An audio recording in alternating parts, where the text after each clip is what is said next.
다 함께 사도신경으로 신앙 고백 드리겠습니다. 전능하사 천지를 만드신 하나님 아버지를 내가 믿사오며 그 외아들 우리 주 예수 그리스도를 믿사오니 이는 성령으로 잉태하사 동정녀 마리아에게 나시고 본디오 빌라도에게 고난을 받으사 십자가에 못 박혀 죽으시고 장사한 지 사흘 만에 죽은 자 가운데서 다시 살아나시며 하늘에 오르사 전능하신 하나님 우편에 앉아 계시다가 저리로서 산자와 죽은 자를 심판하러 오시리라. 성령을 믿사오며 거룩한 공예와 성도가 서로 교통하는 것과 죄를 사하여 주시는 것과 몸이 다시 사는 것과 영원히 사는 것을 믿사옵나이다. 아멘. 다 함께 찬양하겠습니다.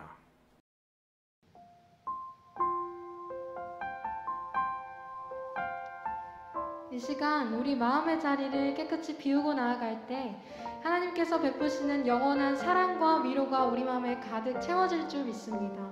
세상에 없는 사랑으로 우리와 함께 하시는 주님께 감사 찬송 올려드립니다.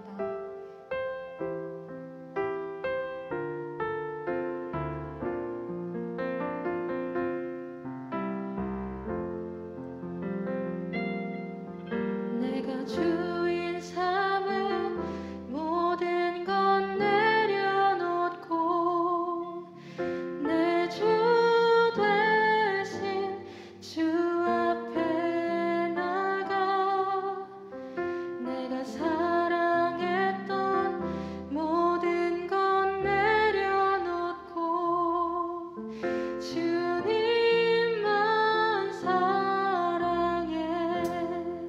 내가 주인 삼은 모든 건 내려놓고 내 주 대신 주 앞에 나가 내가 사랑했던 모든 건 내려놓고 주님만 사랑해. 주 사랑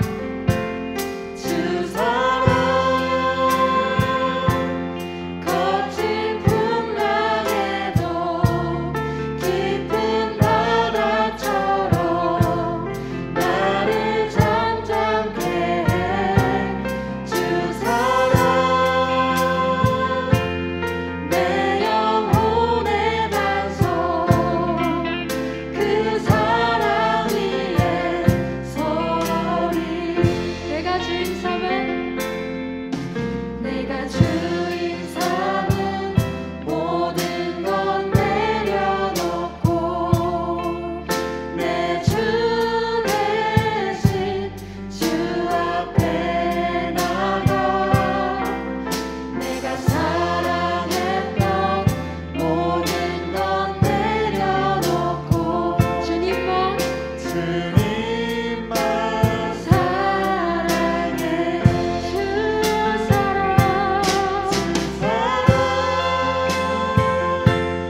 거친 풍랑에도 깊은 바다처럼 나를 잠잠케 해. 주 사랑 내 영혼의 반석 그 사랑 위에 주 사랑 거친 풍랑에도 주 사랑 거친 풍랑에도 깊은 바다처럼 나를 잠잠케 해. 주 사랑 내 영혼의 반석 그 사랑 위에 서리. 그 사랑 위에 서리. 그 사랑 위에 서리.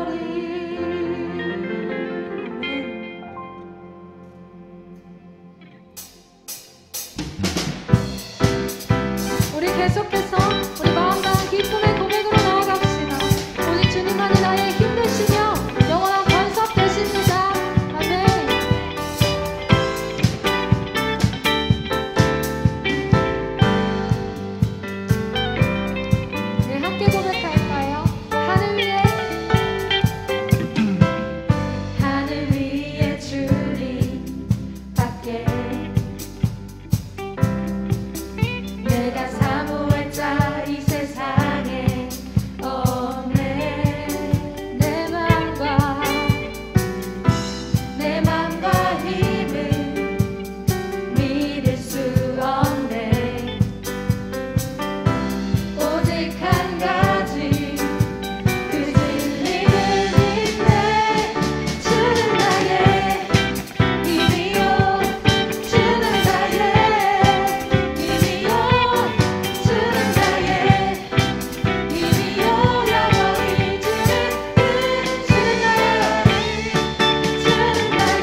난 주의 주음성 들을 수 없다 해도 참된 진리 되신 주 나는 붙드네.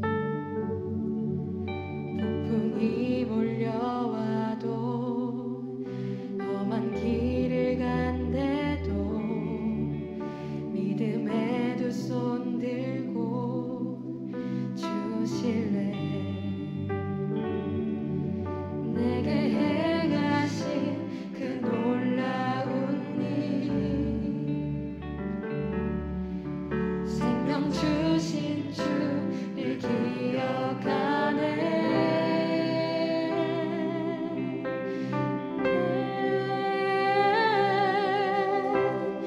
그 사랑이 내려와 날 자유케 하셨네.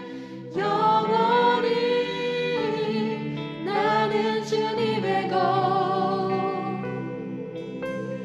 산과 골짜기에서 내 영혼 노래하네.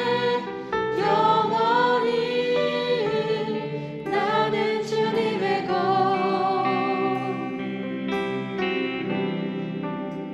주의 약속이 이루어져 주의 약속이 이루어져 소망이 넘칠 때도 은혜로운 주 손길 느낄 때로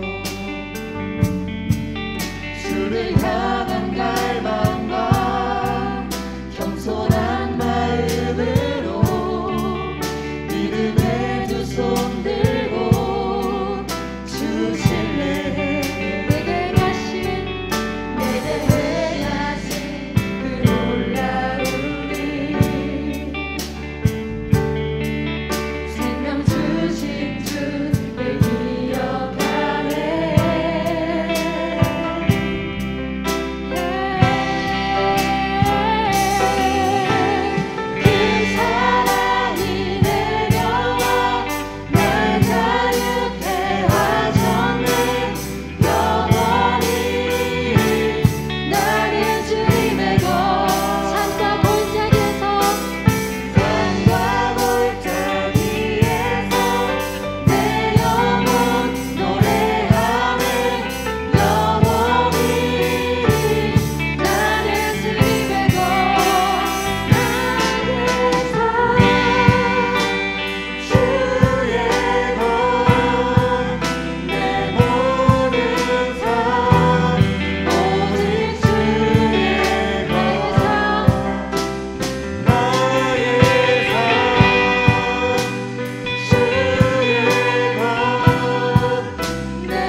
김재성 청년 기도해 주시겠습니다. 기도하겠습니다. 하나님 아버지 감사합니다. 유난히도 더웠던 이번 여름의 끝자락에서 새롭게 진행되었던 수련회를 은혜 가운데 잘 마치게 해주시고 한 주간 건강 지켜주시고 별탈 없이 주께 나와 예배드리게 하심을 감사합니다. 하나님, 이런 감사가 넘쳐야 하는 저희의 삶이지만 그렇지 못하는 저희를 용서하시고 다시금 감사가 넘치고 주를 의지하며 살아가는 저희가 되게 지켜주시옵소서. 저희는 저희가 짓는 죄들을 깨닫지 못합니다. 그러한 저희를 용서해 주시고 이제는 스스로 깨닫고 회개하여 다시 죄를 범하지 않는 힘을 주시어 많은 이들이 주께 돌아오게 하여 주시옵소서. 하나님, 코로나로 인하여 많이 지쳐있는 사회입니다. 하루하루 지나갈수록 희망이 생기는 것이 아니라 무엇이 더 규제될까, 얼마나 많은 이들이 또 감염이 될까 두려움으로 지내고 있습니다. 이런 사태가 주의 은혜로 빨리 해결되어 코로나 전의 활기찬 모습으로 돌아가게 하여 주시옵소서. 오늘 말씀 전하시는 목사님께 은혜를 주시고 그 말씀을 듣는 저희에게 깨닫고 하나님을 더욱 의지하는 저희가 되게 하여 주시옵소서. 감사합니다. 사랑합니다. 예수님 이름으로 기도드립니다. 아멘.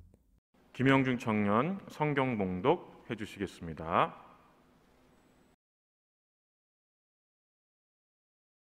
말씀하실 때에 12 중에 하나인 유다가 왔는데 대제사장들과 백성의 장로들에게서 파송된 큰 무리가 칼과 몽치를 가지고 그와 함께 하였더라.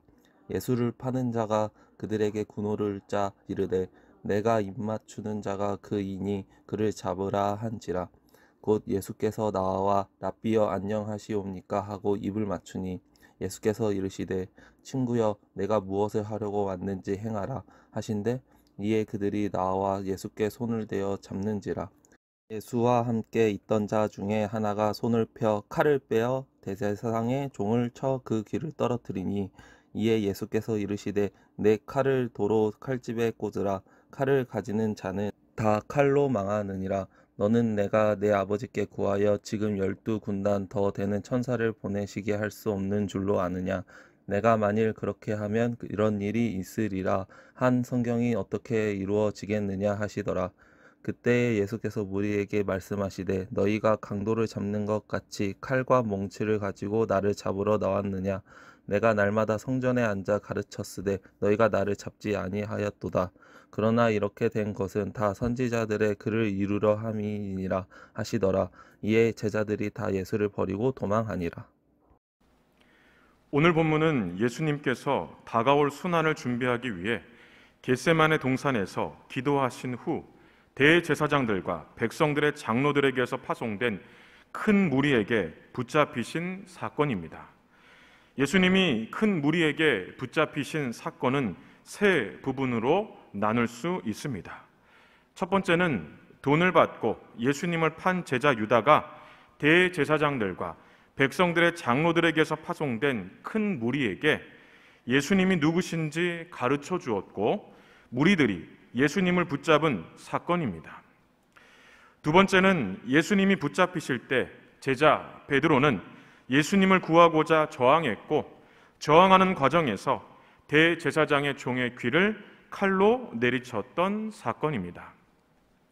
세 번째는 제자 베드로의 행동, 대제사장의 종의 귀를 칼로 내리친 베드로의 행동은 성취될 예언이 이루어지지 못하도록 방해하는 것이라고 예수님이 꾸짖었고 이후 제자들은 모두 베드로를 포함해서입니다. 예수님을 버리고 도망간 사건입니다. 세 부분으로 나눈 사건을 보면 공통점이 있습니다. 공통점은 모두 제자들과 관련이 있는 사건이고 각 사건마다 제자들의 역할이 있다는 것입니다. 첫 번째 사건에서 제자 유다는 예수님이 붙잡히게 되는 일에 결정적인 역할을 했습니다. 두 번째 사건에서 제자 베드로는 붙잡히신 예수님을 구하고자 저항했던 역할을 했습니다. 당시 이 베드로만 예수님을 구하고자 저항했습니다. 세 번째 사건에서 베드로는 본의 아니게 성취될 예언이 이루어지지 못하도록 방해하는 역할을 했고, 베드로를 포함해서 모든 제자들은 예수님을 버리는 역할을 했습니다. 예수님을 버리는 역할이란 결국 예수님을 고난과 죽음으로 몰아넣는 역할입니다. 그러면 각 사건과 연관된 이 제자들의 역할을 보면서 여러분들은 어떤 생각이 들었습니까? 어떻게 예수님을 팔 수 있을까? 어떻게 예수님을 버리고 도망할 수 있을까?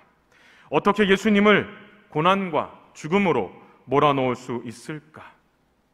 어쨌든 잠시지만 그래도 예수님을 구하려고 했던 베드로, 정말 용기 있고 대단하다. 혹 이런 생각이 들었습니까? 사실 저는 이 본문을 볼 때마다 제자들을 평가하려고 했던 생각이 컸던 것 같습니다. 어쩌면 앞선 질문도 제자들을 평가하는 질문이라고 할 수 있습니다. 평가하려고 했던 생각이 컸다는 것은 적어도 나는 예수님을 팔지 않아, 예수님을 버리고 도망하지 않아 라는 생각 때문일 것입니다.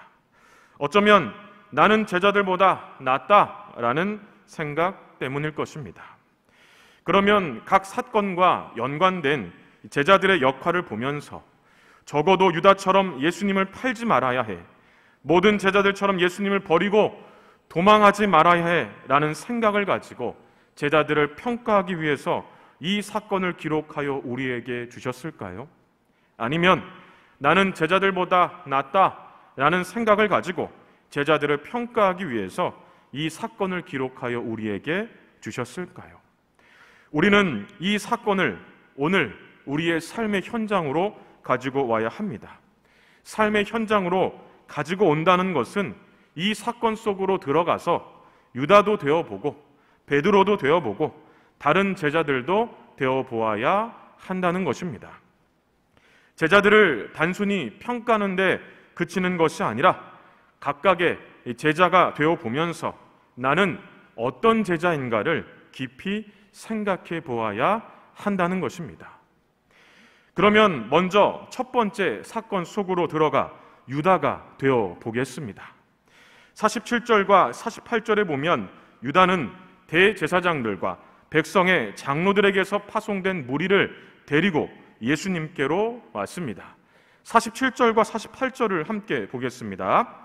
말씀하실 때에 12 중에 하나인 유다가 왔는데 대제사장들과 백성의 장로들에게서 파송된 큰 무리가 칼과 몽치를 가지고 그와 함께 하였더라. 예수를 파는 자가 그들에게 군호를 짜 이르되 내가 입맞추는 자가 그이니 그를 잡으라 한지라. 48절에 그들에게 군호를 짜 이르되 내가 입맞추는 자가 그이니 그를 잡으라 한지라, 이 말씀처럼 유다는 예수님을 붙잡기 위해 파송된 큰 무리에게 예수님이 누구신지 직접 알려주려고, 다시 말하면 확실하게 잡을 수 있도록 도와주려고 예수님께로 왔습니다. 마태복음 26장 15절과 16절에 보면 내가 예수를 너희에게 넘겨주리니 얼마나 주려느냐 하니 그들이 은 30을 달아 주거늘 그가 그때부터 예수를 넘겨줄 기회를 찾더라 라는 말씀처럼 유다는 대제사장들에게 예수님을 넘겨주는 대가로 돈을 받았기 때문에 예수님을 확실히 잡을 수 있도록 넘겨주어야만 했습니다. 유다는 3년이라는 시간을 예수님과 함께 보냈던 제자입니다. 3년이라는 시간을 함께 보냈다는 것, 유다를 포함해서 예수님과 3년을 함께 보낸 제자는 12명 뿐이었습니다. 12명 뿐이었다는 것은 특별하다는 의미입니다. 그런데 이런 유다가, 그러니까 특별했던 제자 유다가 예수님을 배반했다는 것은 무엇을 의미할까요? 3년이라는 시간을 함께 보낸 특별한 제자인데 예수님을 배반했다는 것은 예수님을 통해 무엇인가 이루고 싶은 목적, 얻고 싶은 유익이 있었다는 것입니다. 그러니 목적을 이룰 수 없고 유익을 얻을 수 없다고 생각하니 더 이상 예수님과 함께할 필요가 없었던 겁니다. 유다는 예수님을 통해 이루고 싶은 목적과 얻고 싶은 유익이 있었습니다. 그러나 목적을 이룰 수 없고 유익을 얻을 수 없다고 판단되자 예수님이 더 이상 필요하지 않았습니다. 그래서 예수님을 배반했고 급기야 돈을 받고 예수님을 팔았습니다. 유다가 이루고 싶었던 목적과 얻고 싶었던 유익은 무엇이었을까요? 당시 많은 이적과 기적을 베풀었던 예수님, 다른 사람들과는 비교할 수 없을 만큼 뛰어난 능력과 지혜를 가지고 계셨던 예수님, 아마도 이러한 예수님의 모습 속에서 유다는 예수님이 자신이 생각하고 있던 메시아라고 믿었을 것입니다. 유다와 같이 유대인들에게는 전통적인 메시아 사상이 있었는데, 전통적인 메시아 사상은 예루살렘을 중심으로 로마의 압제로부터 유대인들을 구원하여 전 세계를 통치할 전지전능한 지도자 메시아가 나타난다는 것입니다. 유다뿐 아니라 다른 제자들도 이런 생각을 가지고 있었습니다. 그래서 제자들은 틈만 나면 더 높은 지위에 오르기 위해서 서로 누가 큰지에 대해서 열띤 논쟁을 벌였습니다. 야고보와 요한의 경우는요, 예수님께 좌우편에 가장 높은 자리에 앉게 해달라고 부탁까지 했습니다. 어쨌든 제자들은 예수님께서 곧 전 세계를 통치할 전지전능한 메시아가 될 것이기 때문에 그 전에, 그러니까 메시아가 되기 전에 어떻게든 더 높은 지위에 오르는 것, 이것에 대한 확답을 받고 싶었던 것입니다. 그런데 시간이 지나면서 한 3년 정도 지나고 나니 유다는 예수님에게서 기대했던 메시아의 모습을 발견하지 못했던 것 같습니다. 즉, 예수님을 통해 자신이 이루고자 했던 목적, 얻고자 했던 유익을 얻지 못할 것이라고 판단하니 예수님이 더 이상 필요가 없었던 겁니다. 그래서 예수님을 배반한 것입니다. 어쩌면 예수님이 메시아가 아닌 것 같다는 실망감에 예수님을 배반했을 수도 있습니다. 그 실망감에 은 30이라도 얻어야겠다, 그러니까 이것으로 3년의 시간을 보상받아야겠다, 이런 생각을 했을 수도 있습니다. 유다는 목적을 이루기 위해, 유익을 얻기 위해 예수님의 제자가 된 것입니다. 그리고 목적을 이룰 수 없고 유익을 얻을 수 없다라고 판단되자 예수님을 배반한 것입니다. 예수님을 팔아 은 30이라도 얻고자 했던 유다, 이것으로 3년의 시간을 보상받으려고 했던 유다, 이런 유다의 모습에서 발견할 수 있는 우리의 모습은 무엇일까요? 단순히 이루고 싶은 목적, 그러니까 소원이 있어서, 얻고 싶은 유익, 꼭 받고 싶은 은혜가 있어서 예수님의 제자가 된 것은 아닌지, 유다를 통해 우리는 이런 제자로 살고 있는 건 아닌지 깊이 생각해 보아야 합니다. 다음으로 두 번째 사건 속으로 들어가 베드로가 되어 보겠습니다. 베드로는 어느 누구보다 예수님을 사랑했던 제자였습니다. 그래서 예수님께서 붙잡히실 때 다른 제자들이 머뭇거리는 사이 예수님을 붙잡았던 대제사장의 종의 귀를 칼로 내리쳐 예수님을 구하고자 했습니다. 베드로의 모습, 용기 있는 모습, 대단한 모습, 이렇게 보이지 않습니까? 어쩌면 예수님도 이런 베드로를 칭찬해 주어야 하는 것이 마땅하지 않겠습니까? 오래전 예수님은 제자들에게 너희는 나를 누구라 하느냐라는 질문을 하신 적이 있습니다. 예수님께서 붙잡히실 때 다른 제자들이 머뭇거렸던 것처럼 그때도 제자들은 어떻게 대답해야 될지 몰라서 머뭇거렸습니다. 그때 베드로는 대제사장의 종의 귀를 칼로 내리쳐 예수님을 구하려고 했던 것처럼 먼저 나서서 이렇게 대답했습니다. 시몬 베드로가 대답하여 이르되 주는 그리스도시요 살아계신 하나님의 아들이시니이다. 베드로의 대답에 예수님은 흡족해 하셨고 칭찬하셨습니다. 그런데 지금 상황은 좀 다릅니다. 더 용기 있게 나서야 하는 상황입니다. 다시 말하면 더 칭찬받을 만한 상황이라는 것입니다. 그러므로 대제사장의 종의 귀를 칼로 내리쳐 예수님을 구하려고 했던 베드로의 행동은 칭찬받아 마땅한 행동입니다. 하지만 예수님은 베드로에게 이렇게 말씀하셨습니다. 52절 그리고 53절을 우리 같이 함께 보겠습니다. 이에 예수께서 이르시되 내 칼을 도로 칼집에 꽂으라.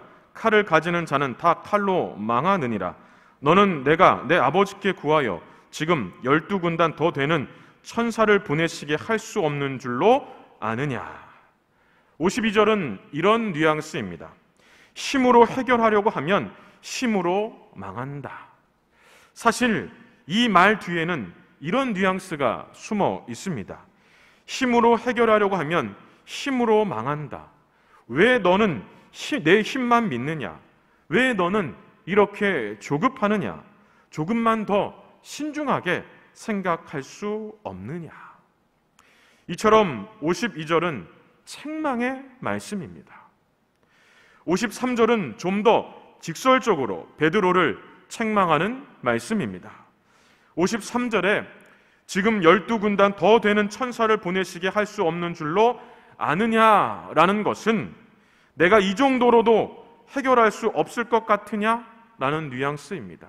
그러니까 내가 이 정도의 일도 해결 못할 것 같으냐? 이런 의미라는 겁니다. 이 말 뒤에는 이런 뉘앙스가 숨어 있습니다. 내가 이 정도의 일도 해결할 수 없을 것 같으냐? 내가 정말 누군지 몰라서 그러느냐? 이제까지 내가 행한 기적과 이적을 보지 못해서 그러느냐?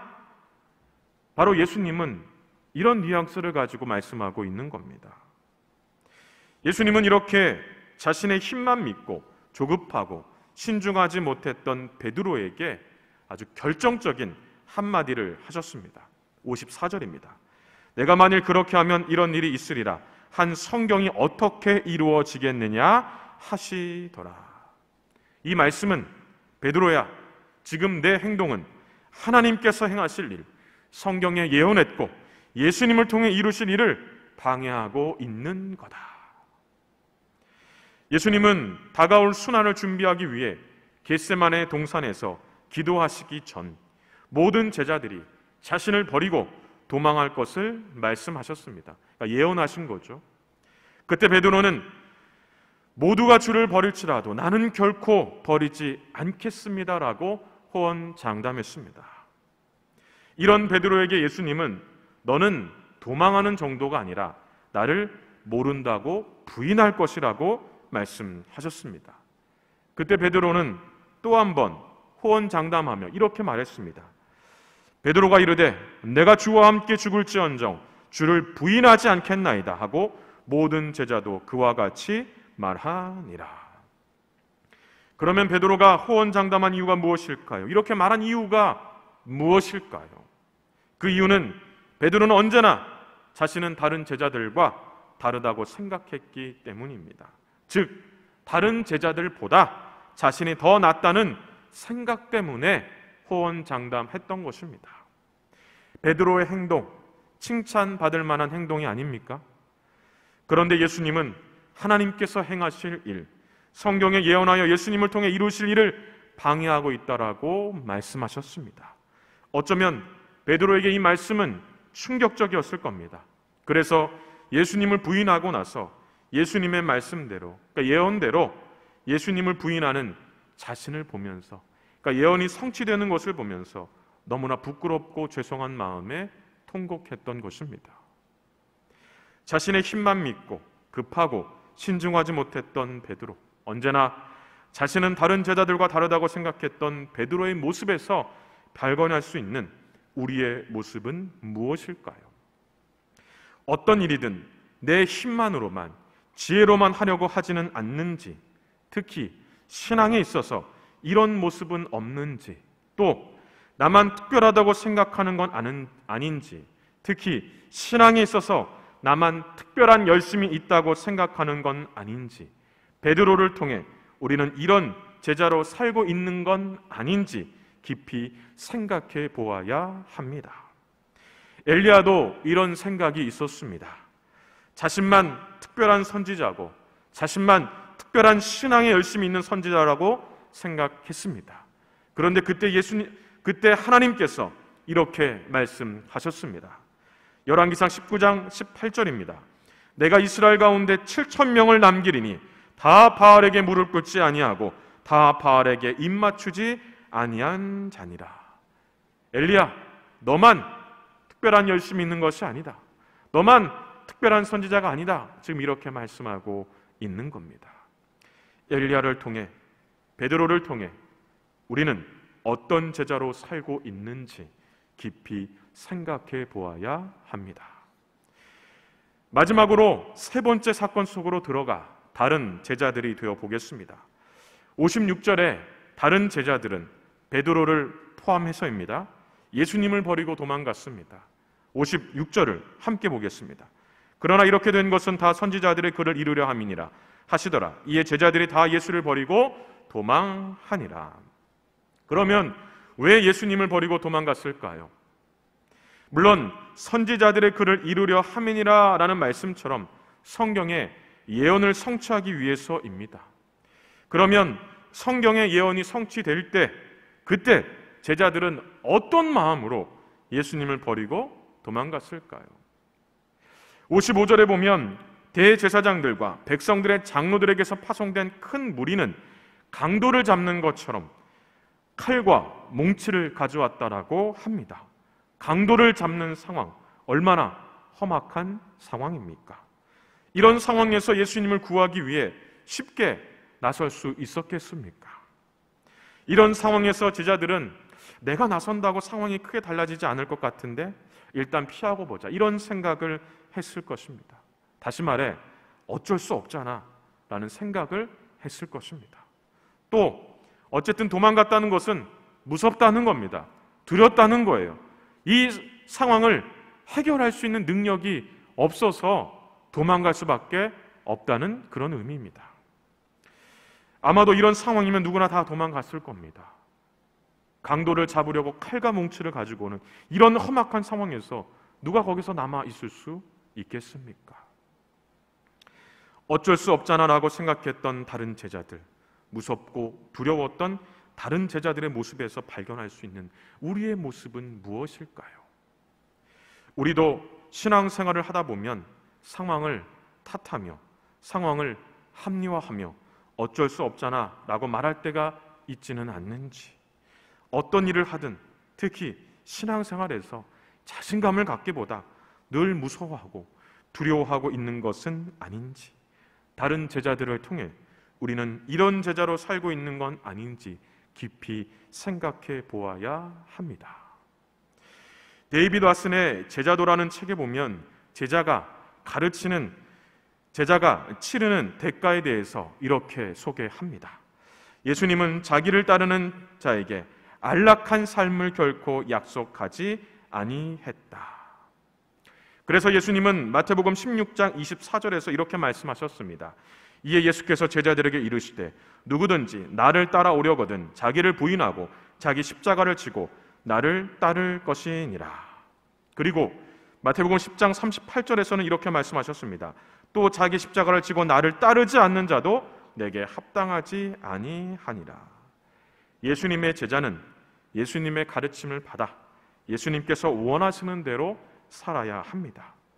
데이비드 왓슨의 제자도라는 책에서 말하고 있는 것처럼 제자는 자신을 위한 안락한 삶보다 예수님을 위한 삶, 예수님을 위해 무엇을 할 수 있을까를 고민하며 살아야 합니다. 특히 오늘 본문의 제자들을 통해 나는 예수님을 위해 어떤 제자로 살고 있는지를 깊이 생각해 보아야 합니다. 여러분은 어떤 제자로 살고 있습니까? 이루고 싶은 목적, 소원이 있어서 얻고 싶은 유익, 꼭 받고 싶은 은혜를 위해서만 살지 않습니까? 어떤 일이든 내 힘만으로만, 지혜로만 하려고 하지는 않습니까? 특히 신앙에 있어서 이런 모습은 없습니까? 나만 특별하다라고 생각하거나 신앙에 있어서 나만 특별한 열심이 있다라고 생각하는 건 아닙니까? 어쩔 수 없잖아 라고 말할 때가 있지는 않습니까? 상황을 탓하거나 상황을 합리화하는 경우, 이런 경우는 없습니까? 어떤 일을 하든 특히 신앙생활에서 자신감을 갖기보다 늘 무서워하고 두려워하는 것은 아닙니까? 여러분들은 어떤 제자로 살고 있는지 다시 한번 깊이 생각해 보아야 합니다. 그리고 목적을 이루고 얻고 싶은 유익을 위해서가 아니라, 내 힘과 지혜로만 살려고 하는 것이 아니라, 나만 특별하고 특별한 열심이 있다고 생각하는 것이 아니라, 어쩔 수 없다라고 말하는 것이 아니라, 어떤 일을 하든 늘 무서워하고 두려워하는 것이 아니라, 오직 예수님을 위해 사는, 예수님께서 기뻐하시는 제자로 사는 우리 청년들이 되시기를 바랍니다. 이런 제자로 산다면 우리가 사는 세상과 그리고 우리의 삶은 분명히 달라질 것입니다. 이런 은혜를 누리며 사는 청년들이 되시길 주님의 이름으로 간절히 축원합니다. 기도하겠습니다. 사랑 은혜가 충만하신 하나님 아버지, 감사합니다. 오늘도 우리가 드리는 이 예배를 기쁘게 받으시고 이 예배를 통하여 하나님 우리에게 큰 은혜를 베풀어 주시옵소서. 오늘 말씀처럼 나는 어떤 제자로 살고 있는가를 깊이 묵상하며 생각하며 살아가는 저희들 되게 하시고, 예수님을 위해, 예수님을 기쁘시게 하는 일을 위해 살아가는 저희들이 되도록 도와주시옵소서. 오늘도 우리와 함께 하시고 정말 예수님의 제자답게 살도록 도와주실 줄 믿사오니 오직 주님만 바라보는 저희들 되도록 도와주시옵소서. 모든 영광을 주님께 올려드립니다. 거룩하신 예수님의 이름으로 간절히 기도하옵나이다. 아멘.